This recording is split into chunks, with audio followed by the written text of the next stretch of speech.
Muchísimas gracias, señores, por estar aquí en este día. Yo de verdad que estoy sumamente satisfecha viendo un escenario como este, donde se tratan temas que tienen que ver con el Estado y se manejan de esta forma, cómo se aporta la innovación. Por ejemplo, todo lo que conversaban anteriormente es un proyecto en sí mismo, que aunque tiene tecnología y tiene innovación, está considerando a la persona en el centro de eso.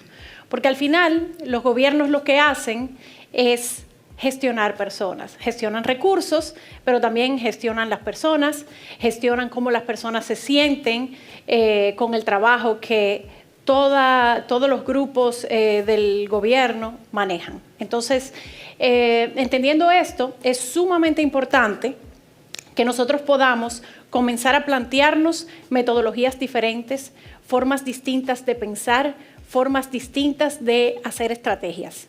Entonces, atendiendo a esto, es que venimos a darle un poquito del sabor de lo que significa el Design Thinking. Yo quiero preguntarle a las personas que están aquí, ¿quiénes han oído hablar de eso?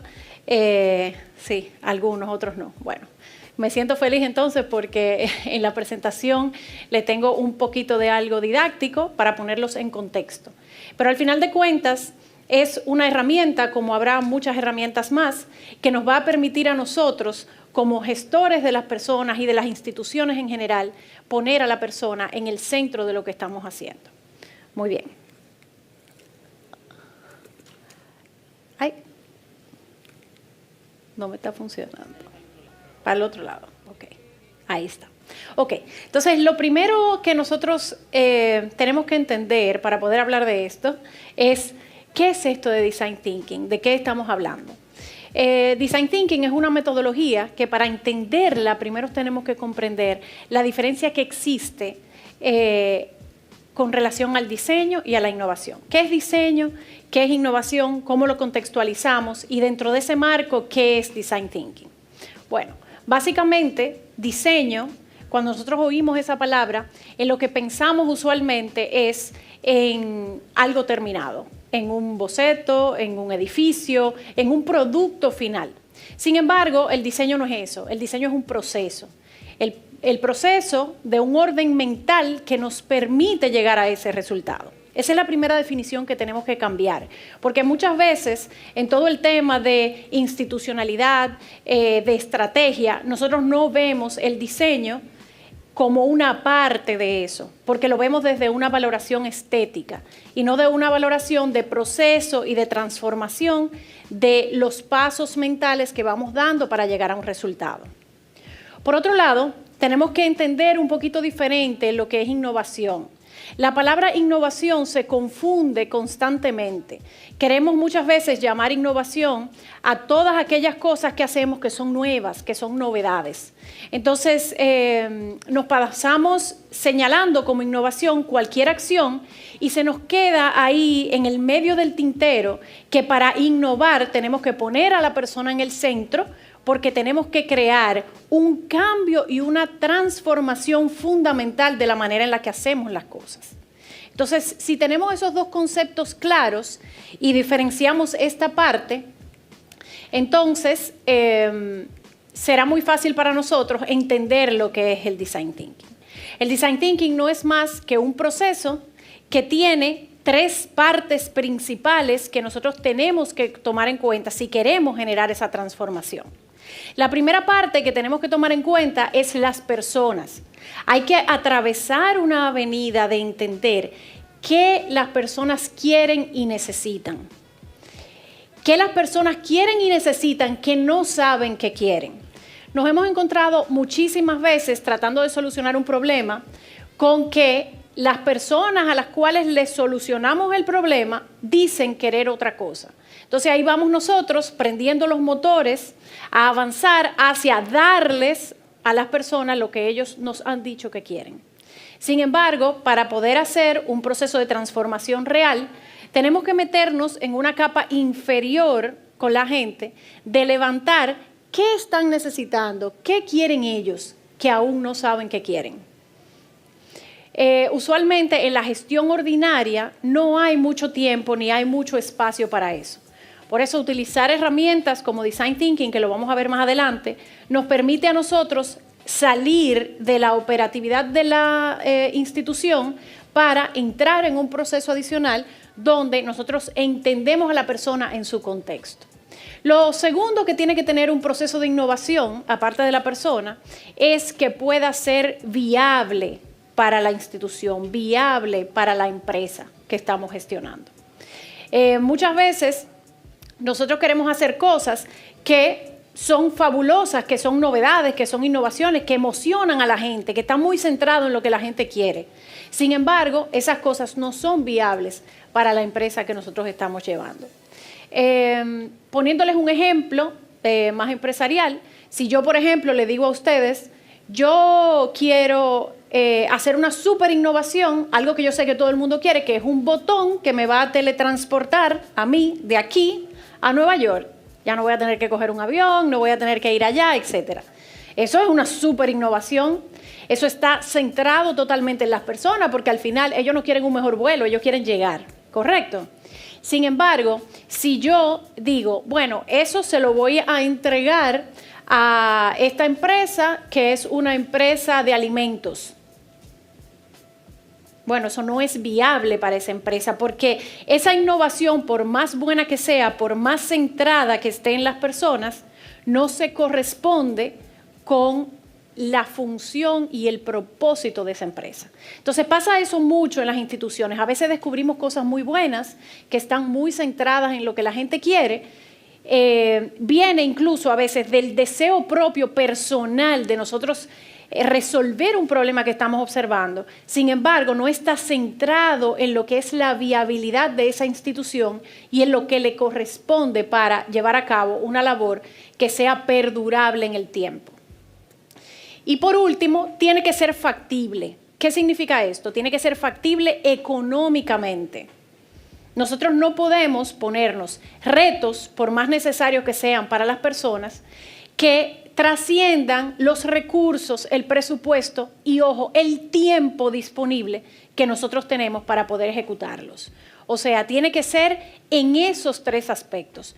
Por eso es que cuando se generan innovaciones, hay un estudio anterior, un estudio que permite entender a las personas y sus necesidades, entender qué quiere la empresa, cuál es su propósito, hacia dónde va, y requieren también de una evaluación de recursos muy detallada que nos va a permitir a nosotros no dejar de hacer lo que hemos observado que es necesario, sino priorizar en el tiempo los impactos que podemos tener en determinados periodos. Entonces, partiendo de ahí, es bueno entender que este proceso de Design Thinking, que se oye muy complejo, tiene realmente tres partes principales. Hay diferentes escuelas que hablan de partes más pequeñas, pero en esencia lo que tiene son tres partes principales. Tenemos una parte de descubrimiento, una parte de ideación y una parte de prototipado. Estos son conceptos con los que usualmente en el día a día de las instituciones, en la operatividad, nosotros no estamos acostumbrados a lidiar. ¿Por qué? Porque son procesos que salen mucho del ámbito creativo, no del ámbito empresarial y de ejecución. Pero que nosotros tenemos que buscar la manera de introducirlos dentro de los procesos habituales que nosotros llevamos. La primera parte, que es la parte de descubrimiento, es la que nos pide eso, conectar con las personas. Usualmente lo que se hace en esa parte del proceso es cuestionar y observar. Si nosotros vemos que tenemos un problema puntual en las calles, en las aceras, que la gente no camina por donde tiene que caminar, que no respetan las señales, tiene que haber un proceso de no asumir y nosotros ir ahí y observar lo que está pasando, hacer el recorrido, meternos en eso. Preguntarnos las cosas que ya tenemos establecidas en la mente, preguntarnos, por ejemplo, ¿por qué esa persona lo hace de esta manera o de esta otra? Y eso en el proceso lo que va haciendo es que da una cantidad enorme de abstracción, de variabilidad en el proceso. Por eso vemos aquí la curva como sube. O sea, en ese proceso yo, que estaba muy seguro, yo tengo que resolver el problema de los transeúntes. Tengo que hacer un proyecto de mejora de las aceras, por ejemplo. Comienzo a cuestionarme si son las aceras realmente, si es la educación de las personas, si es las otras personas que conviven en ese entorno que están dañando esto. Y esa variabilidad hace que la solución en sí sea menos tangible. Luego, en el proceso de ideación, cuando hemos descubierto todas estas cosas, pasamos a una segunda fase. Comienzo a idear cosas. ¿Y qué tal si pongo la acera el doble de ancha? ¿Y qué tal si hago esto? Entonces comienza a volverse más tangible porque las soluciones que salen a la mesa hacen que esto que lo habíamos convertido en un bien abstracto se convierta en algo más tangible. Y como tercer punto, entonces, comienza un proceso de prototipado. En lugar de cambiar y transformar las aceras en Santo Domingo completo, lo que nos pide el proceso es: vamos a tomar 4 esquinas y vamos a hacerlo ahí, vamos a ver cómo eso impacta el lugar, vamos a ver cómo impacta el comportamiento de las personas. Entonces, ¿por qué sube un poquito la curvita? Porque ahí, cuando comenzamos a hacer prototipos, surgen más preguntas. Y si no la hago el doble de ancho y la hago más estrecha, ¿de qué material la pongo? ¿Cómo puede ser más duradera? Etcétera. Hasta que finalmente hacemos el prototipo final y entonces baja ya la variabilidad del proyecto en algo concreto, diseñado y que tiene una función. Primero, que responde a las observaciones que hicimos con las personas y que por último, en pequeño, pudimos probar que funcionaba. Entonces ahí ya podemos pasar a un proceso donde eso se lleva a todas las aceras de Santo Domingo. Bien, entonces como cambio mental, cambio de pensamiento en las instituciones, ¿qué nosotros tenemos que introducir? Es sumamente importante cambiar la mentalidad entendiendo que como seres humanos en todo problema nosotros manejamos un sinnúmero de patrones. Cada problema está constituido por una gran cantidad de variables de diferente índole. Y muchas veces el problema está en que cuando comenzamos a analizar los problemas, lo hacemos de forma unidireccional. Muchas veces en los procesos nos enfocamos en el síntoma a resolver y no podemos ver el amplio espectro de todas las pequeñas variables que conforman el problema. En el entrenamiento de diseño que se da para que las instituciones comiencen a pensar diferente, lo que hacemos es enseñarles a ver cosas del problema que no están conectadas, que tienen que ver con la cultura, con los cambios que se dan alrededor, con ciertas transformaciones, y a comenzar a unir diferentes aspectos que parecían aislados o que parecían una problemática enorme en síntesis puntuales de cosas que podemos tocar, responder y procesar en el tiempo. Bien, entonces, ¿qué sucede? Y esto es muy lindo. Así como surge esta metodología de Design Thinking, donde el rol de nosotros como actores diseñadores de estos procesos es idear toda esta parte, imaginar. Asimismo viene un proceso luego de implementar. Y en ese proceso de implementación, lo que siempre nosotros tenemos que tener pensado en la mente es que hay que regresar atrás. Un proceso de Design Thinking no es un proceso que yo realizo una sola vez y ya con eso genero todas las soluciones, sino que es un proceso iterativo donde yo inicio en esa etapa de descubrimiento, paso por ideación, prototipo, implemento, magnifico y encontraré más problemas, más patrones a sintetizar que luego debo volver a aplicar como un infinito. Y por eso es que este tipo de metodologías nos piden a nosotros insertarlas en los procesos del día a día de las instituciones. Yo siempre he visto, y porque sé que estos temas se están introduciendo en muchas instituciones privadas y públicas, que se hace un ejercicio de taller en un momento, se maneja esto de una forma puntual. Sin embargo, la manera adecuada de nosotros introducir esto en las instituciones es ponerlo dentro del día a día de trabajo y poder asignar roles que puedan encargarse de ese seguimiento continuo para que la transformación se pase de una administración a la otra como parte de la cultura de gobierno que nosotros tenemos que generar.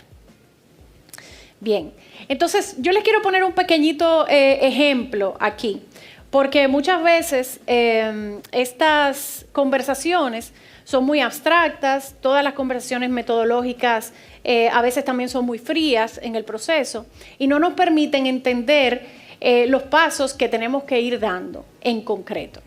Esta foto viene de un proceso de levantamiento académico que yo realicé para un grupo de personas que estaban trabajando el entender un poquito el tema metodológico de Design Thinking. Entonces lo que se requería era que como en ese esquema de aula ellos no podían ir a hacer el descubrimiento por su parte, yo pudiera aportar una serie de informaciones que lo sacaran a ellos de lo que ya ellos tenían preconcebido en su mente, que era un proceso de transformación educativa, que era lo que se estaba trabajando.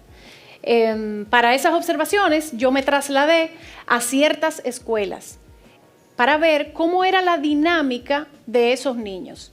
Muchas veces uno escucha data y uno dice, bueno, tantos niños que dejan la escuela, tantos niños que han sido alfabetizados, y recoge esas informaciones y lo ve desde un macro.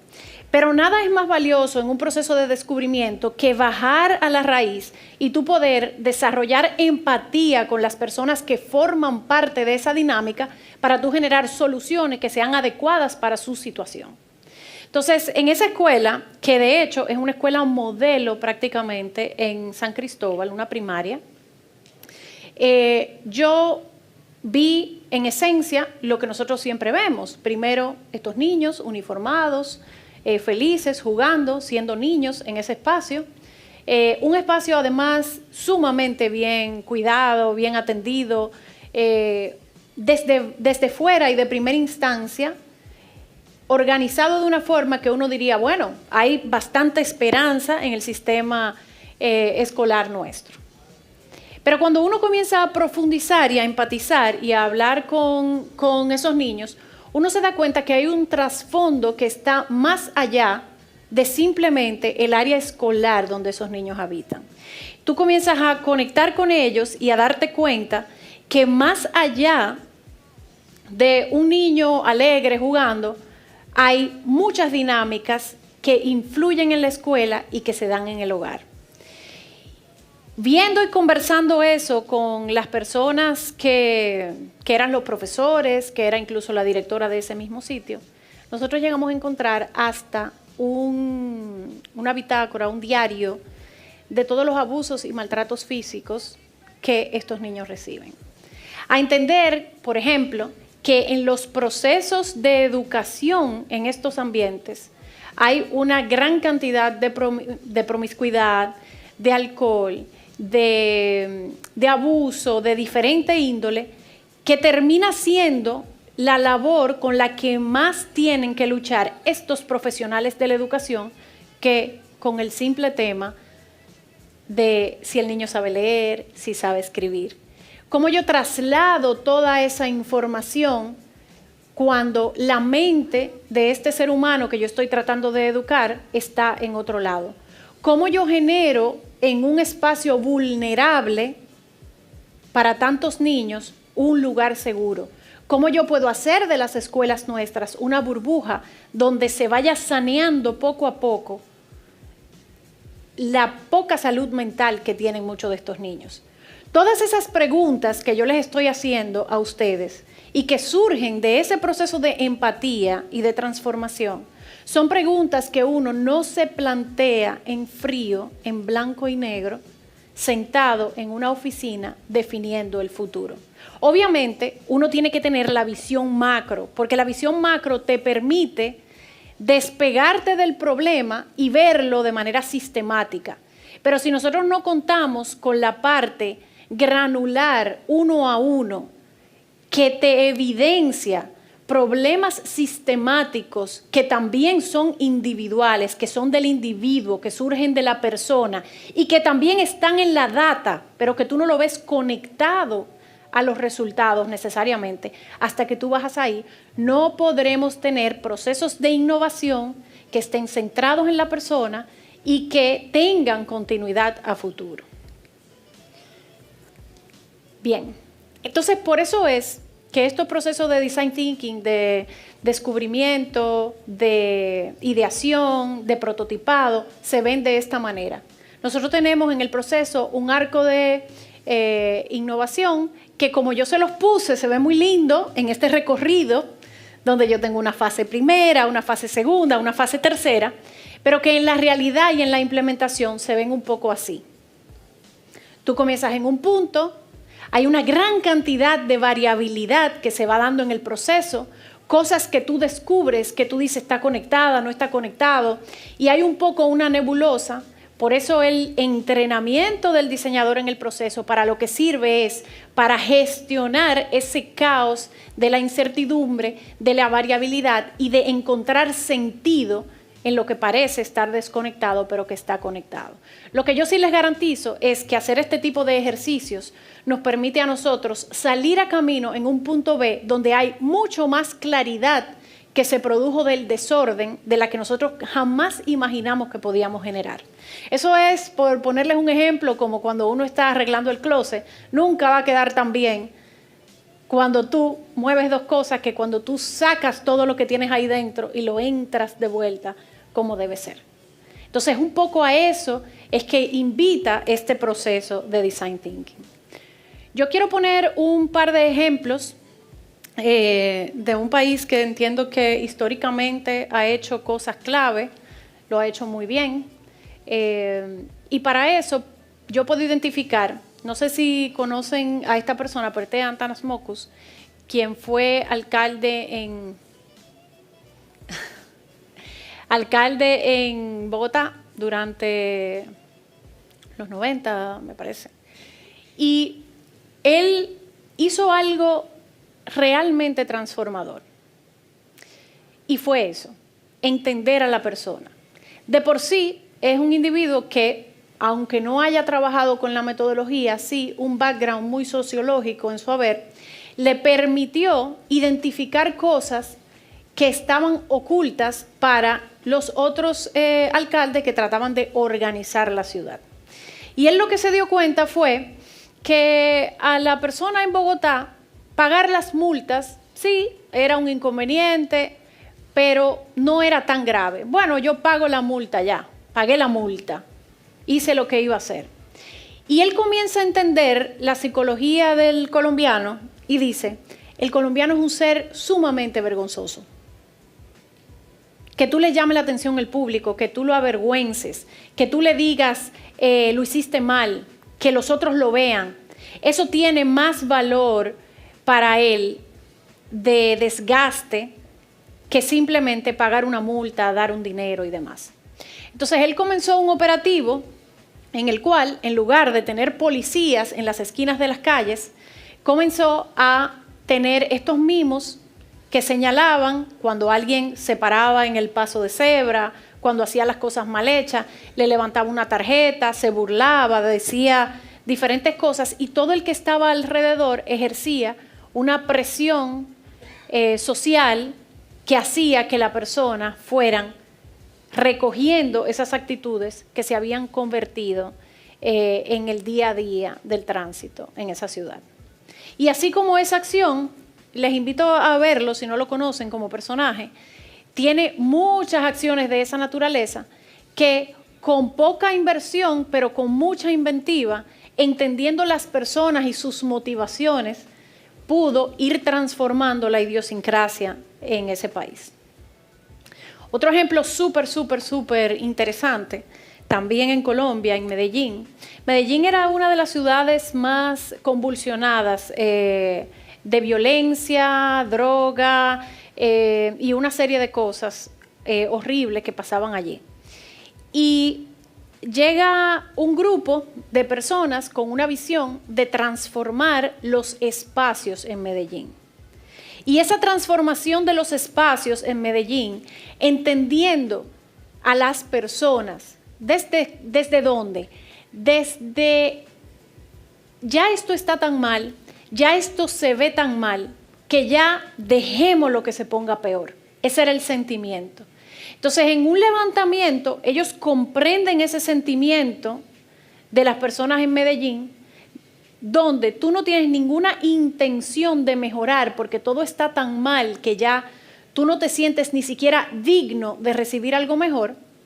Ven esto, agarran esto y dicen, vamos a hacer una transformación de las personas, sus conductas, y a darles calidad humana que les permita a ellos sentirse dignos y por ende hacer que esta región le vaya mejor.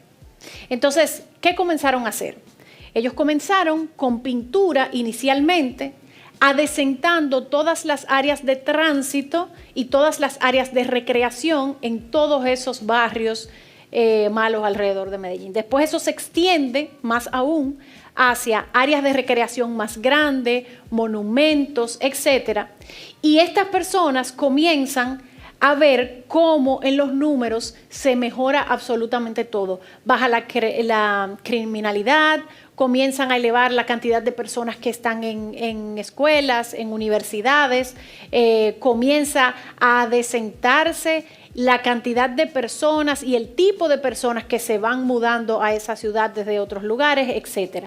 Y ahora mismo Medellín es una ciudad modelo para Colombia, que se ha desarrollado enormemente, pero que todo ese proceso inició del entendimiento de una realidad, una necesidad latente en esas personas, una necesidad que ellos tenían, que ellos no sabían que tenían y que fue descubierta primero y segundo, implementada de manera permanente en un proceso de diseño constante dentro de esa ciudad.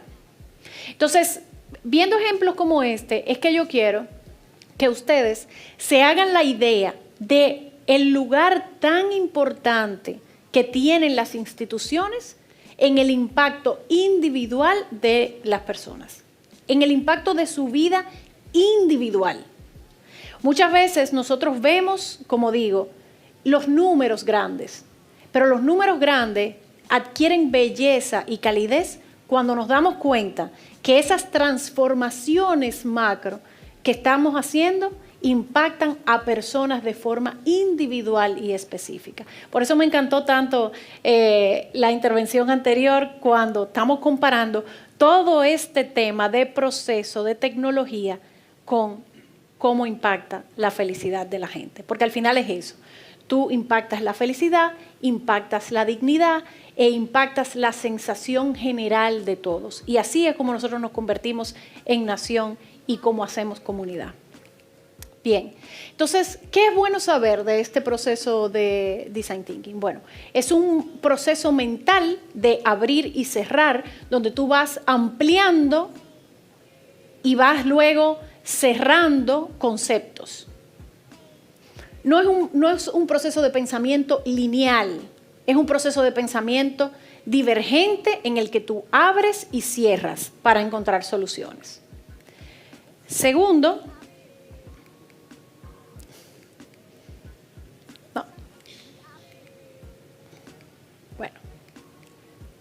bien, entonces, ¿cuál es la invitación que nosotros hacemos hoy a través del uso de estas metodologías? La primera invitación que yo les tengo y les abro es, vamos a equivocarnos rápido y barato.